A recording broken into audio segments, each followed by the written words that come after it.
you. Thank you. Welcome. Thank you so much for coming along. I am Gemma Rodgers, and tonight I'm going to be talking about navigating neurodivergency as a woman in tech. Bear with me as I... Right, so just as a quick agenda, I'm going to go through what I'm going to be talking about tonight. So obviously about me, because it's me. Then I want to talk about what neurodivergency actually is and how that looks, and then overcoming some workplace struggles. And finally, if we've got any questions, if we could leave them to the end, that would be absolutely marvellous. And I'll try and answer as many as I can. So this is me. I'm Gemma. Hello, my name is Gemma Rodgers. I'm a software developer, and I've been a software developer since 2002. I am based in Bristol, so I've driven all the way from Bristol today. I work for a company called New Icon. Now, New Icon are a small-ish software house. They've been around for about 18 years now. We make bespoke software for many different types of industries, but aerospace, fintech, medtech, agritech are the predominant ones that we generally tend to work with. I'm a single mum, I'm 43 years of age, and I also have ADHD and suspected autism as well. So I actually discovered my ADHD, like a lot of women who are diagnosed later in life, when I realised that my child had ADHD. And I was called into the school just by the teacher, who said she can be kind of disruptive sometimes. You know, she doesn't want to sit down. And I was like, she's 4 years old, so you don't expect your child to be sitting down when they're 4 years old. You know, sometimes they do get up and wander around. And I didn't think that there was anything really wrong with that. It's kind of normal behaviour. We were just quite happy. But their words sort of resonated in my mind, and I thought, kind of sounds a little bit like maybe ADHD. So I looked into it a little bit more and ended up watching a whole video about adult ADHD and went, oh, okay, that scans. That really scans. I didn't do anything with that realization for maybe like 6 or 7 years. Maybe I told a few friends, and I was like, it didn't really matter to me at the time because I was actually self-employed, so I didn't necessarily need things like accommodations at work, and I'd got 34, 35, 36 years down the line, and I was fine, right? And then the pandemic hit. And I don't know about anybody else, but during the pandemic for me, trying to navigate running a business and trying to homeschool my child and just dealing with the world, being the world, I went, I'm burnt out and I don't know how to manage my life anymore. And there were days where I felt like I could barely get out of bed. And I'd hit I'd hit rock bottom. And it was at that point, and I think watching many, many, many, many TikTok videos where I realized that my For You page was all about ADHD and autism. And I was like, I think I maybe need to go and see someone about this. So I did, and I went to my GP and I asked to go through the right to choose pathway. And when I was 40, I was finally diagnosed with ADHD. And it was a really profoundly validating experience for me, which I think was a big surprise for me, so much so that I thought maybe I should actually go into being a psychiatrist. No, don't do that. That's just an ADHD thought. So before I go any further, there's a couple of housekeeping things that I want to talk about. I'm not going to ask anybody here to disclose any kind of medical diagnosis. I'm not going to be like, raise your hands if you're also ADHD, because that is your business and it's nothing to do with me, so I'm never going to ask that. Talking about that, self-diagnosis is completely valid. I will die on this hill, okay? There are many reasons why people might end up not being able to get a full diagnosis. The waiting times are really long. You may feel absolutely fine just self-diagnosing yourself. That's completely valid. And also there may be like cultural reasons or reasons with the support networks around you where they don't feel like you should be doing that. So if you feel like self-diagnosis is something that you're okay with, the accommodations that I can talk about are 100% open to you too. So it is a completely valid, it's completely valid. I'm not a medical professional. I'm not trained in trauma. I'm not trained in like any therapeutic modalities. I'm just a neurodivergent woman who hyperfixates on neurodivergence as one of my special interests because I find it really fascinating. And since I realised that that's what I was experiencing, that's just something that I now talk to. So I can't speak because of that. I now actually can't speak on any of your specific situations and your specific flavors of neurodivergence. If you've come here because you want to talk about that, I can't give you specific advice on that, but I can certainly give generic advice, and I can talk about the things that I've done that have helped me, and maybe there'll be some Venn diagram crossover there for you guys as well. I'm also aware that I'm talking as a person with a massive amount of privilege. I'm white, I'm, non-disabled passing, I'm straight passing, I'm middle class. These are all things that's where I live in the world. I'm kind of living on cheat mode, really. So your experiences with different intersections may be completely different. So I may not go deep enough into how this may be affecting you. And so your experiences of your own neurodivergences are completely valid, okay? So that aside, I want to actually talk about neurodiversity versus neurodivergency, because these two terms get bandied around quite a lot and often are used interchangeably when they absolutely should not be. Now, I actually grew up as a person who was a massive pedant for grammar and spelling, and I was that knob who'd be like, you don't actually say it like that, and you spell it this way. And then I realised that actually that's really ableist, so I stopped doing that. And so when I'm having conversations with people sort of one-on-one, and maybe they use the word pacifically instead of specifically, or espresso instead of espresso, I kind of go, you know what, I understand the sentiment, let's move on. It really doesn't impact my life that much.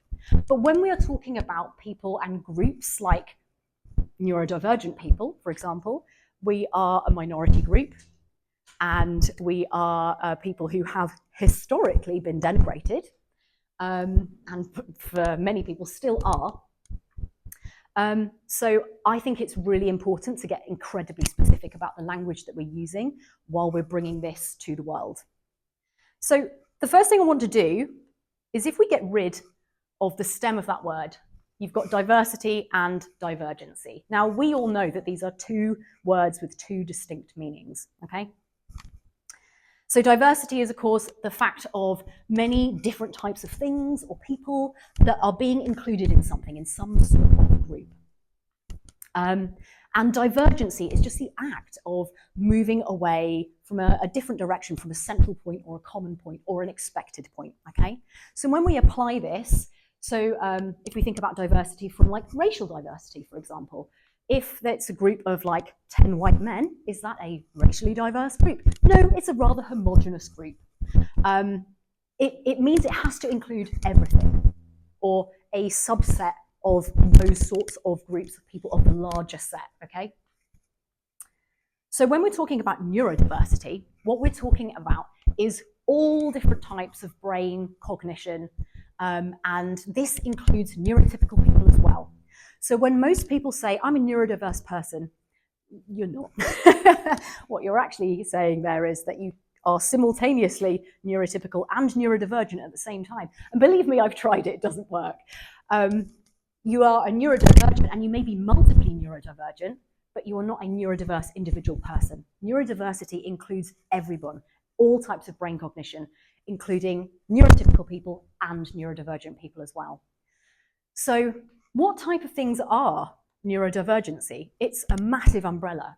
Now, of course, I'm only going to speak to ADHD and autism because those are the things that I have personal experience with. But as you can see, there's a lot of stuff. I've borrowed this from the livedexperienceeducator.com because it's just such a great graphic. But this is a non-exhaustive list. Epilepsy, OCD, schizophrenia, dissociative disorders, complex PTSD, Down syndrome, synesthesia. For a lot of people, these are lifelong disorders. These are things that often you are born with or that you acquire and then have to manage for the rest of your life. These aren't things that just peter off at some point. These are things that you will manage for a lifetime, whether you acquire them at birth or whether you acquire them further on.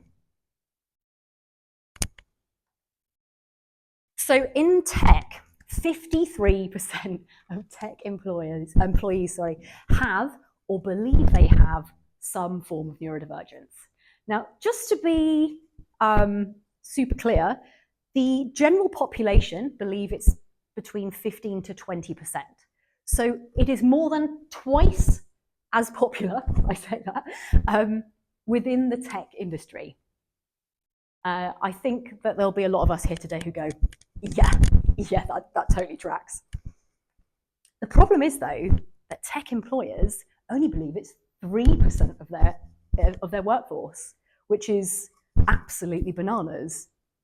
And like I said, neurodivergence affects between 15 to 20%. And of course, neurodivergence is not just autism, ADHD, and dyslexia. It's a whole host of other disorders as well. So when it comes to a split in gender, and I am doing this as a very binary gender split here because that's all of the information that I could find, but 69% of neurodivergent men disclose their conditions to their employer versus only 50% of neurodivergent women. And I think we can kind of all understand why. So to disclose or not to disclose, right? This is, like I've said here, it's incredibly personal. It's not something that I can really say you should definitely do it or you definitely should not, because there are so many reasons why you may or may not want to do that. Now, I did, obviously. I'm standing here today. It would be a bit of a surprise for my employers to be like, surprise, ADHD. Also, it's not a surprise. I mean, look at me. I'm very much that kind of very exuberant ADHD, extroverted kind of personality, and I'm okay with being that way. So I obviously told my employer straight away, and I'm very open about it and really vocal about it, but that's because that's part of my privilege and I'm able to do that. And I feel like I'm able to pave that way for other women, especially in the tech industry as well, who may also have conditions that have affected me.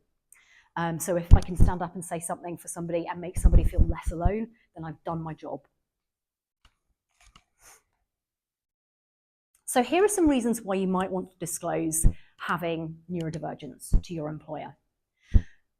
By disclosing a diagnosis, that means that you have provided reasons why you should be protected by law. You have protected characteristics as someone with ADHD, autism, any kind of neurodivergence has protected characteristics in law. So you can't suddenly get managed out of a company because of an ADHD symptom. That's just illegal. It means that you can also request extra support and reasonable accommodations. You can utilize the benefits like the Access to Work government system. I don't know if anybody's heard about this tool, but it is a very useful. There's a bit of a waiting list for it, but after you get diagnosed, you can use it to work with your employer. Your employer will maybe purchase a few things and then they can get reimbursed by the government for those specific items. The other thing is that you can reduce the overcompensation of your own coping mechanisms.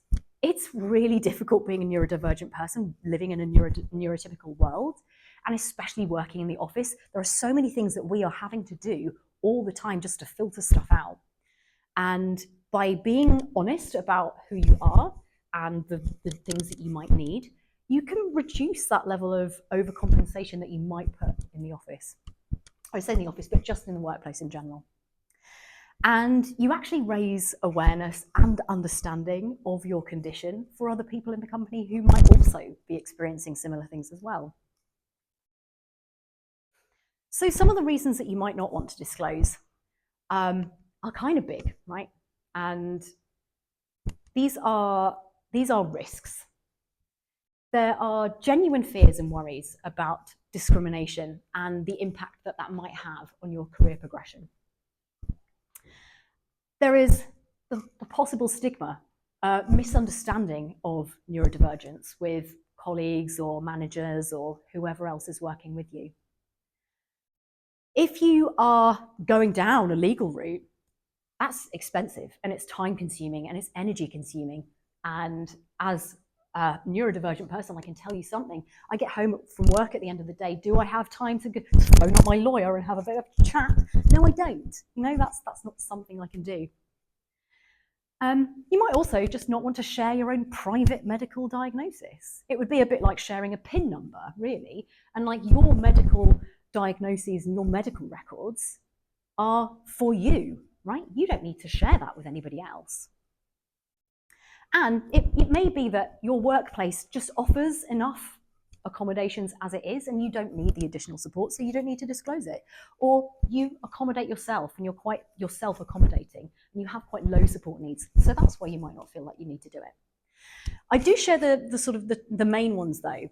You know, the worries about being discriminated and impact on things like your career progression, because I have heard anecdotally from lots of people, not just one or two, I'm talking like many different neurodivergent individuals who feel like they have mentioned this to a boss and then they've been treated differently, they've been bullied, they've been suddenly managed out of a company in a completely different way, and they can only pin it back to when they disclose that neurodivergence. And that's not me trying to scare you, it's just saying that is a genuine risk that a lot of people have. So I just want to be clear that that is something that could potentially happen. So let's just say that you do, in fact, want to go and tell your employer. How do you actually go about doing this? So I want you to really start and think about why you want to disclose this in the first place. This is the founding, like the underlying reason why you want to tell them. Is it because you want understanding for the way that you work? Maybe you want support or particular accommodations in place. Maybe you just want that, like, just the idea that there's a level of legal protection that you've got. And you need to obviously decide, if you are asking for accommodations, what accommodations that you actually need. So when I spoke to my current employer about this, I did it because I wanted them to understand that I work in a slightly different way. I work quite chaotically. As I struggle with things like executive functioning, that means that, like, I might have paperwork everywhere, or my timekeeping might be messy, or doing timesheets makes me just want to pull my own eyeballs out, even though I understand it's there's a reason for it. But it does mean that things might get done chaotically, but they'll get done. It's just that I need that they need to understand that I don't work. Judge me by my results, don't judge me by my process, okay? So the second thing is, if you are going to be disclosing these things, have a look in your contracts, have a look in your company handbook, and see if you have any DEI or neuro-inclusive policies, and see if there's maybe a process that you need to follow, like specific people that you need to particularly talk to. And just do a research on, like, what are your legal rights as somebody with neurodivergence here. The third thing is to choose the best person to actually speak to, and schedule in a meeting. Now, this depends on your company structure. I work in a company that's quite small and has quite a flat structure. So there's 25 people, and the person that I originally told was our chief people officer, which completely made sense. They were looking after the people who worked within the organization, and if I needed any accommodations, that would be the person that I would need to ask. But you might need to ask maybe your manager, you might need to speak to an HR department. It really depends on the structure of the company and how large the company is that you work for. Number 4, prepare what you actually want to say. I would structure it like this, which is like, I have ADHD, or I am autistic, or whatever condition you might be, and this impacts me in this way, okay? Does it impact you with your timekeeping? Does it impact you by you needing, you feeling overstimulated because of noises or whatever it might be? And I want to ensure that I am supported by, and then input your accommodations that you need. And that's all it really needs to be, just a conversation that says, this is what I have, this is what that looks like, this is what help I want and what help I need. And finally, make sure you are following up that meeting with everything in writing. Because if anything happens in the future, I want you to have documented evidence that you have disclosed this to a person within your business. And some points to remember. You really do need to prepare for different reactions. It's really easy to kind of go in and be like, oh yay, they're going to be really good about the fact that I am like kooky and crazy and ADHD. And I'm not trying to be glib about that. But you may find that they're really supportive and they're happy to give you whatever accommodations that you need, and they put everything in place for you and you don't need to chase them up. Often what happens is it's kind of like they kind of take it as feedback and they're like, okay, and then you kind of have to chase them and have to keep advocating for your needs. It can be a bit frustrating, but it's not the worst thing in the world. The worry is that if it becomes negative, right? If suddenly things start changing or people start treating you differently, at that point, it's just something you need to be aware of. So if you do feel that you are being discriminated against, please document absolutely everything. I'm talking screenshots, write down times of things that you feel are happening, write down who is involved in these particular things. Make sure that everything is documented, even if it feels like you're like, this is just me being silly. If it feels off, trust that in yourself. We have been told as neurodivergent people for a really long time that what we feel is wrong, that what we are saying and doing is wrong. Actually, it's not. We're just trying to live our lives in the best way that we know how, in the way that our brains are telling us. If it feels wrong, say something and put it down in writing. Even if on reflection you're like, maybe that was just me being a bit oversensitive. I don't care. Put it down. You never know. You don't actually need to disclose that you have a specific condition either. You can just simply say, I've got a difference of cognition. You don't need to be like, oh, I have dyslexia, I have ADHD, I'm autistic. You don't need to say any of those things. You can just say, I've got a difference of brain cognition and I need these supports in place. You don't need to present medical notes either.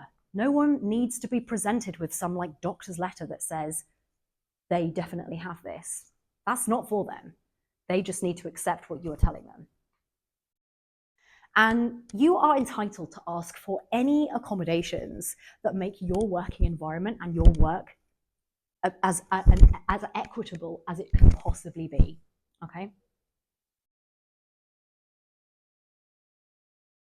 So what accommodations can you actually ask for? So if I'll leave these ones up here, but I'll talk about the stuff that I've actually done for myself. One of the things that I struggle with mostly is that I forget stuff all the time. If I'm running out the door because I'm late, I will have forgotten my breakfast. I will forget my keys, my phone, my wallet, my laptop, my headset, just anything that I would probably need for work. And I need all of those things for work because if I'm going to work in the office, I need to make sure that I can block people out. I need to make sure that I've got quiet. I need to make sure that I'm able to connect to people. I work in software, so I need a laptop with me. You know, if I'm running out the door without that sort of stuff, then it's a real problem. I actually have a little space now at work where I keep things like dry porridge, and I keep things like my paracetamol, ibuprofen, if I have any headaches or those sorts of things. I keep a set of work headphones at work. I keep work glasses at work because the amount of times I've got to work and realised I've forgotten them and then have to go home, it's just a waste of time. So simple things like that can be all that you might need. And that is really all that I've really needed. I'm actually really lucky with the environment that we work in because we don't have to be in the office all the time. In fact, we can work remotely 100% of the time if we want to. I personally prefer to work in the office because I get the body doubling effect of being with other people. It's a bit like parallel play, but for grown-ups, that everyone has a reason to be there and they're all working. So I'm quite happy to sit there and work alongside other people. If I'm at home, I'm distracted by the fact that there's washing, there's things in the sink, that my house is a mess. There's the dog running around, just crazy things like that are happening all the time. And so it's really nice to have a space where I know I have to work. But I also understand but being in the office environment isn't for everybody. And in fact, there have been massive benefits, especially since the pandemic, where people are now able to have more flexible time to work from home.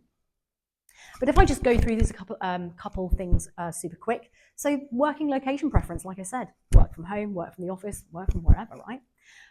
Flexible hours. A lot of people, like myself in particular, I have quite a late working circadian rhythm. So I do some of my best work just when I wake up in the morning, but also then later on at night, where I'm like, I can just take over the world.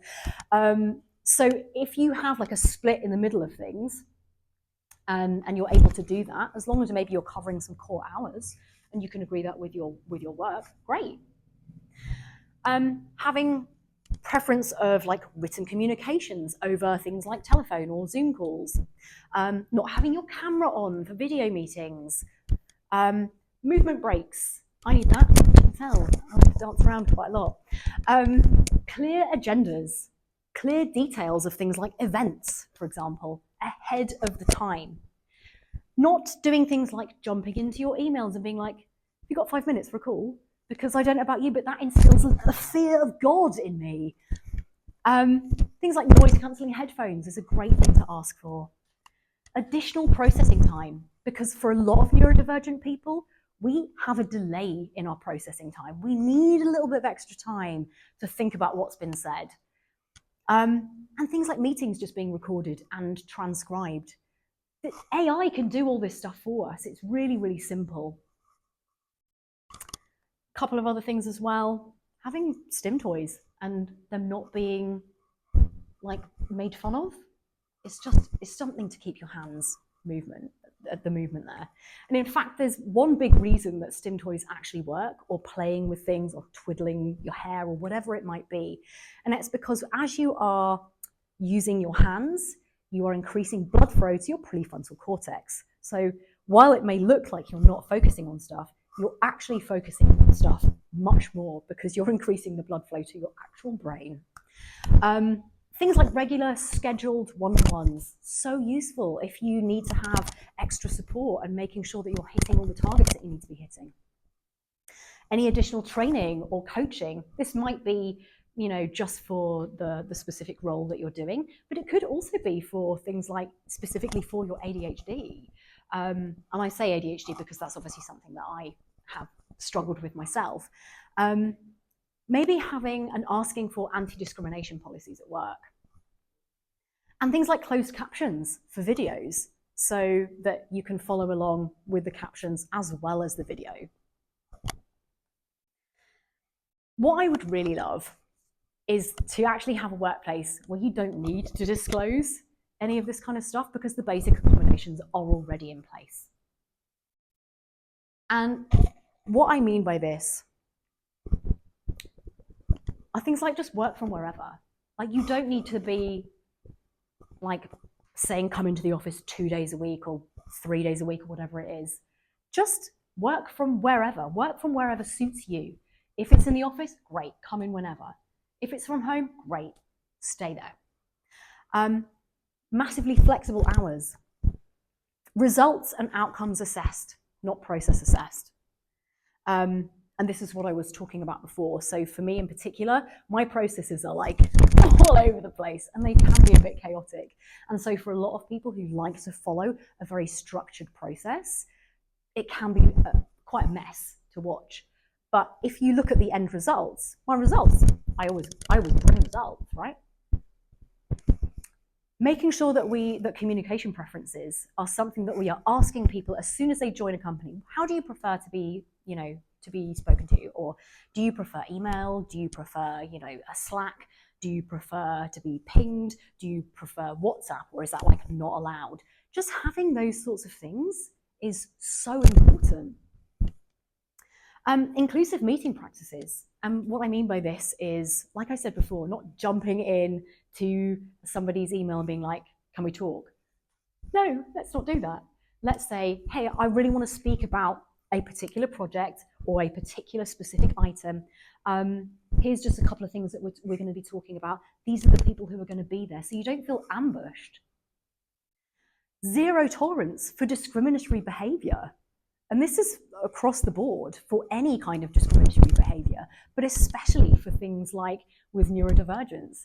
The issue with a lot of neurodivergence is that a lot of people will say, oh, well, I don't discriminate against neurodivergent people. But there's a lot of people who discriminate against the symptoms. You'd be like, oh, Pete's wearing the same t-shirt again. Okay, seriously, what does it matter? Or someone eating the same food again and again. That doesn't need to be pointed out. It's just something that people do in order to survive. They're just trying to do the best that they can to get by in the world. So zero tolerance for that kind of behavior. Things like being a headset-friendly office, being a movement-friendly office, and having environments where that's okay and just accepted, and maybe zones where people can be more active or where people can be more quiet and zoned out and chilled out. And things like assistive technology is standard. I was saying this before. So having simple things like closed captions on videos or meetings, for example, really useful for a lot of people.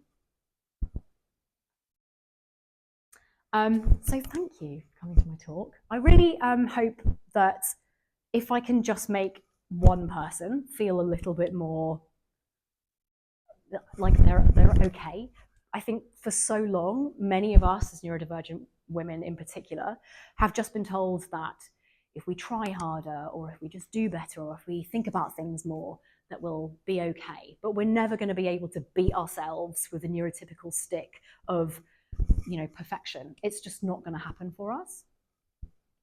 And if maybe you're an employer and you are looking to include some more neurodivergent friendly policies, then I hope this has been in some way beneficial for you. But if you have any questions, I would like to open the forum up if anybody has anything.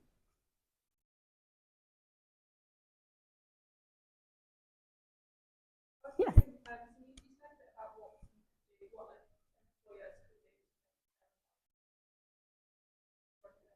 Yeah. So anything you think that we can do as individuals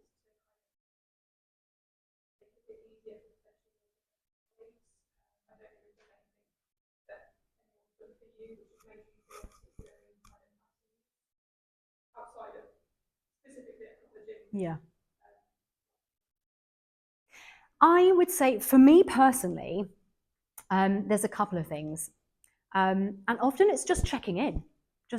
I've had a couple of people who've been like, hey, I saw that you said that you were ADHD. I've got a friend who's ADHD. It may be something really silly like that, but it was someone's just clearly trying to connect and they've just sent a message being like, hey, I think it's really interesting. Is there anything I can do to help? Just asking. If you meet one neurodivergent person, you've met one neurodivergent person, right? There's a spectrum of so many different things that are going on. So one person's needs are going to be different to another person's needs. And just making somebody feel included is pretty much all that you can really do and the best that you can do, and ask people. As individuals yourself, one of the things that I would also suggest is have a think about what things drive you insane, like what boils your piss about working in the office or being in the workplace in general, because those are the things that you can often use as like things for accommodations. Like, it really annoys me when I'm trying to do my work and I've got like Barry over here just having a really loud sales conversation. Is there some way that you can maybe have some headset? Is there a quiet zone that you can go to? You can maybe just not work in the office on the same day as Barry. There's simple things that you can do, but I genuinely recommend writing a list of things that just absolutely wind you up. That's a really useful thing to do. Yeah, anything else? No? Cool. Maybe like your process.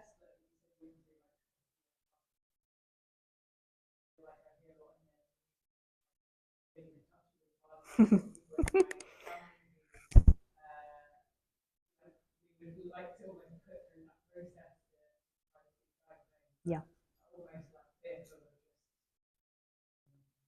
Yeah. I mean, I'm not going to lie, it's a long old process. So you can go through the traditional NHS route, which is where you go to the GP, and the GP will probably give you forms. I mean, it depends on the type of neurodivergence. I'm speaking just to ADHD specifically because that's what I have been assessed for. They give you a series of forms and they go, okay, yeah, I'm going to have to hand this across. So they'll either hand it across to an NHS psychiatrist. Generally speaking, in the area, like in my area in Bristol, I think it's around about 2 to 5 years to find an NHS psychiatrist who can diagnose you. So it's a long old process. But there was something called Right to Choose, which is a different type of pathway. It's still funded by the NHS, but it means that they are utilising private psychiatrists. So, for example, I went through Psychiatry UK, which I still believe is one of the companies that are on that list. There are a number of different companies, though. And basically what happens is that you will say that I want to go through this pathway, and then it's handed across to a specific provider. The pathway routes for Right to Choose are generally shorter, but not necessarily, because they get backed up pretty quickly. You will still probably be looking at around a year for an ADHD diagnosis and much longer for an autism diagnosis. So yeah, it's a process. You can do it privately. Be prepared to spend money. It's thousands of pounds. And there is also no guarantee that the NHS will then take on, if it's medication, for example, there's no guarantee that they'll take that on. In fact, there have been many cases more recently where the NHS have not taken it on. And so you have to then pay for private medication for a really long time. And that is spendy. But it's certainly an option. Yeah. I was just wondering, as you said you had experienced pre-diagnosis and post-diagnosis, what the difference was in doing this role. I feel like I kind of am on the spectrum as well, but hearing you say all these things, I really shit that out. Yeah, I think so. Pre-diagnosis and post-diagnosis, I think the difficulty for me to speak to that is the fact that I was self-employed for a really long time. And before that, I mean, obviously I've had ADHD since I was born. That's how my brain is. That's just how I function. So I have to think back quite a long time. You know, I was like in my 20s when I was last employed. And I was masking much more heavily at that point. Whereas now I'm quite happy and more comfortable being myself. And so I found lots of different things to be more challenging. You know, noises, for example, the noise of fans, like I heard that fan just kick in there. And trying to filter out those sorts of noises. And I never realized how much of a problem that they were.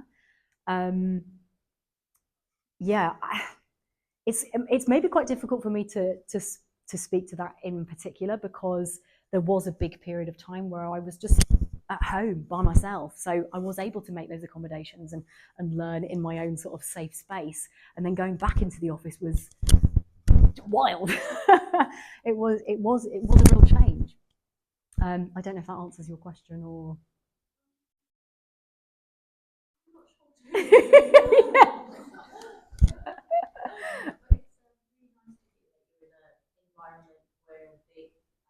You were allowed to tell them who you were and Yeah. accepted it. And I feel like going forward, I will definitely be asking questions around that.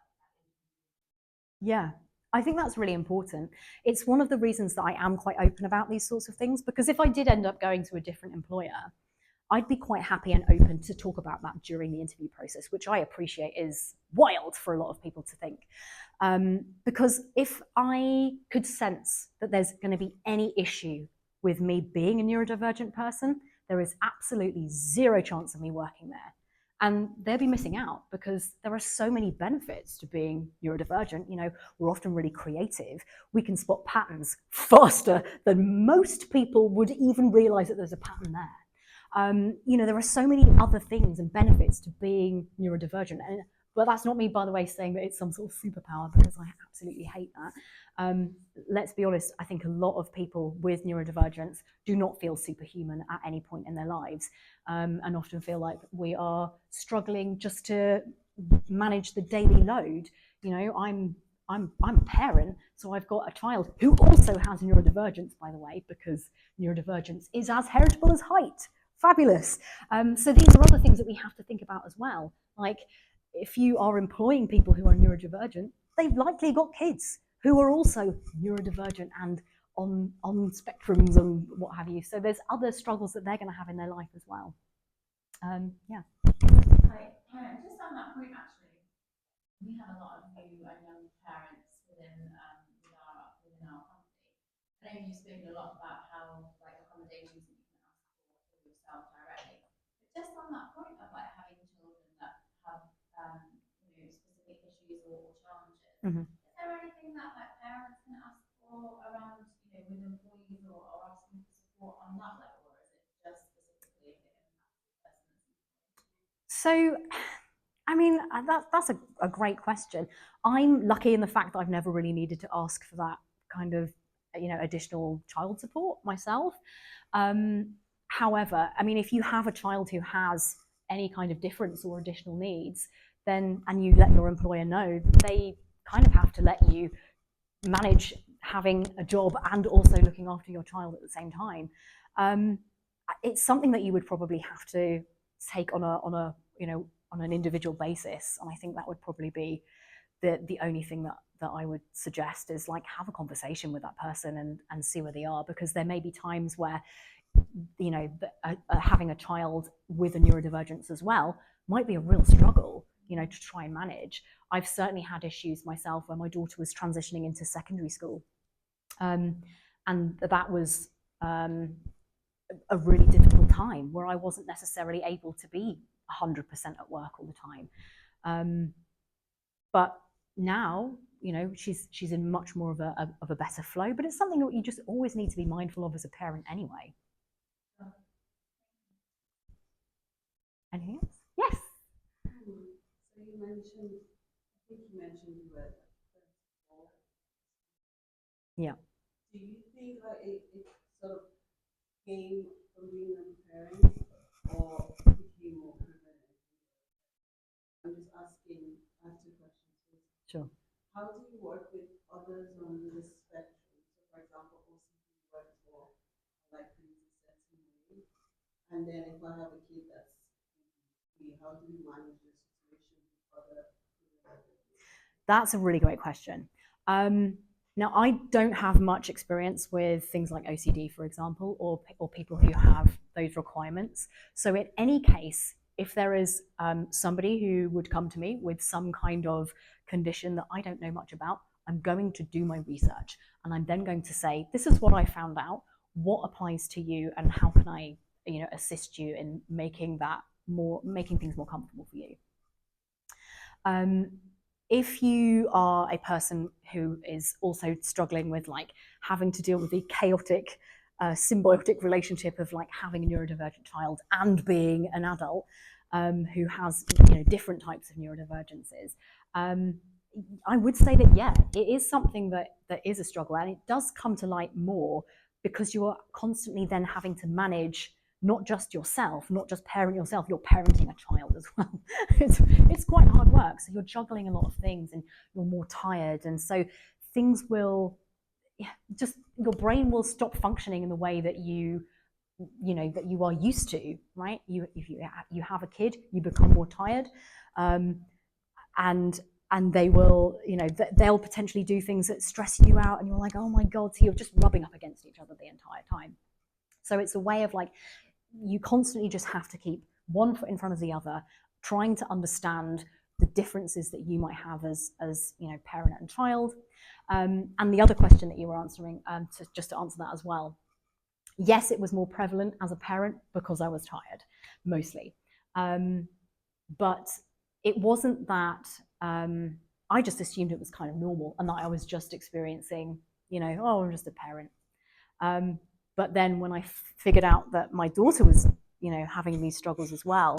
And then I was able to understand that, wait, I also had those struggles as well. And then a lot of my life just made a lot more sense. I also think as well, like as women, things like ADHD, autism, a lot of different types of neurodivergence just get worse as we kind of edge ever more into sort of menopause and perimenopause. That's sort of an area of my life which I am entering right now.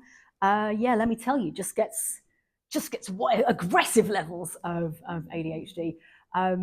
So it's something else that you do need to be mindful of as well. Like as we get older, yeah, it doesn't go away. It just gets worse, which is fine. It just means that you need to then maybe think about the different types of support that you might need, different things that you might not have needed 5-10 years ago, but you do need now. And it's okay to put those in place. It's always okay to try and make your life as easy as possible, because being a neurodivergent person in a neurotypical world, really difficult. So make it as easy as you possibly can. Yes.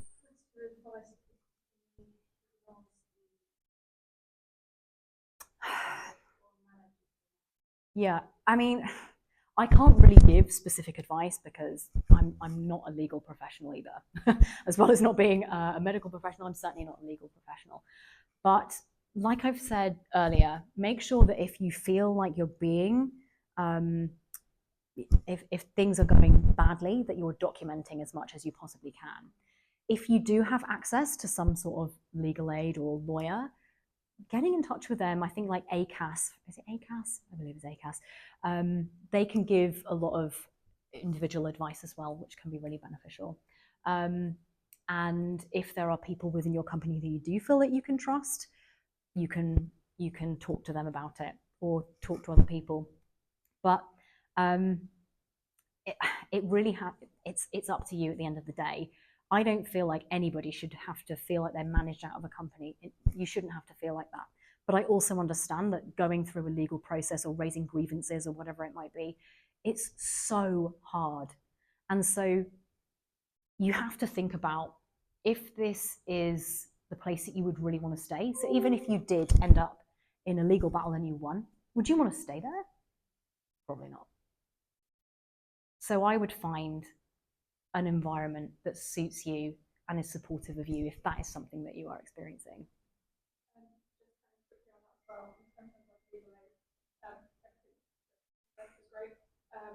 Not to bang on the drum, everyone should join a union if you can. Yeah.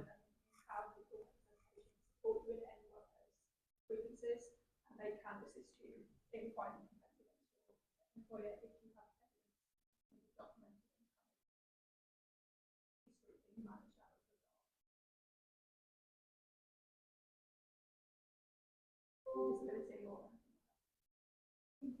Perfect. Yeah, thank you so much. Hey, I think that's probably it. But thank you ever so much for listening to me and joining me today.